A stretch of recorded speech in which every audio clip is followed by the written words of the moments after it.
Hello super investors, बात करेंगे Brightcom group के बारे में, जिसमें 3 नए अपडेट्स हैं जो कि आपको मैं बताने जा रहा हूं। सबसे बड़ी बात यह है कि 4 दिसंबर को सैट कोर्ट में हियरिंग होने वाली थी ब्राइटकॉम ग्रुप वर्सेस सेबी की।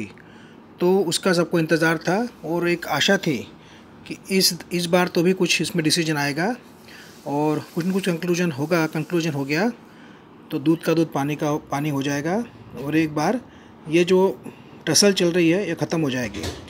बट 4 तारीख को भी निराशा ही हाथ लगी है, कुछ भी हियरिंग हुई नहीं इस तारीख को भी, और अगली तारीख 2 जनवरी दी गई है सैट कोर्ट में हियरिंग के लिए।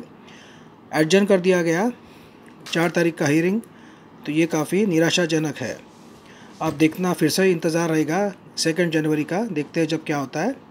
सेकेंड अपडेट ये है कि ब्राइटकॉम ग्रुप ने 4 तारीख को ही एक नोटिफिकेशन जारी करके बोर्ड ऑफ डायरेक्टर्स में जो 2 नए इंडिपेंडेंट डायरेक्टर अपॉइंट किए थे उसका करेक्टेड फिर से नोटिफिकेशन दिया, जिसमें उनकी पूरी डिटेल्स देना जो रह गई थी पिछली बार वो कंपनी की ओर से इन डिटेल दी गई, जिसमें बताया गया कि भाई वो क्या करते हैं, उनका एक्सपीरियंस क्या है। तो जो त्रुटियाँ रह गई थी, खामियाँ रह गई थी, लाकुनाज रह गए थे, वो इस सर्कुलर में पूरे कर लिए गए। इसमें कुछ भी चेंज हुआ नहीं है, सिर्फ जो डिटेल इन्फॉर्मेशन नए इंडिपेंडेंट डायरेक्टर के देना चाहिए था वो दी नहीं थी, कंपनी ने अपडेट कर दी। तीसरा बड़ा न्यूज़ ये है कि कंपनी ने और एक क्लैरिफिकेशन दिया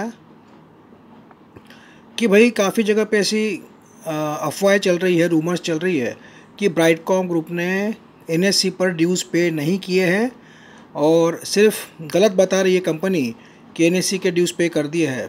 तो कंपनी ने क्लेरिफाई किया है कि हमने ड्यूज़ पे कर दिए हैं, हालांकि एनएससी के वेबसाइट पर अभी भी ड्यूज़ नॉट पेड दिख रहा है। तो उसमें कुछ टेक्निकल प्रॉब्लम है, टेक्निकल ग्लिच है, उसमें कंपनी का कोई फॉल्ट नहीं है और कंपनी ने ड्यूज़ पे कर दिए हैं, ये भी कंपनी ने क्लेरिफाई किया है। ये ड्यूज़ क्यों पे करने थे, तो जो ट्रेडिंग सस्पेंशन हुआ था उसको रिवोक करने के लिए कंपनी ने ड्यूज़ पे करने थे और कंपनी ने हमें बताया भी था एनएससी और बीएसई पर कि हमने ड्यूज़ पे कर दिए हैं और जल्दी ही नॉर्मल ट्रेडिंग शुरू हो जाएगी। तो ये तीनों बातें काफ़ी इंपॉर्टेंट है। तो देखना ये है कि इन सब बातों का असर सोमवार को, मंडे को ब्राइटकॉम ग्रुप के शेयर पर क्या होता है। Thank you friends.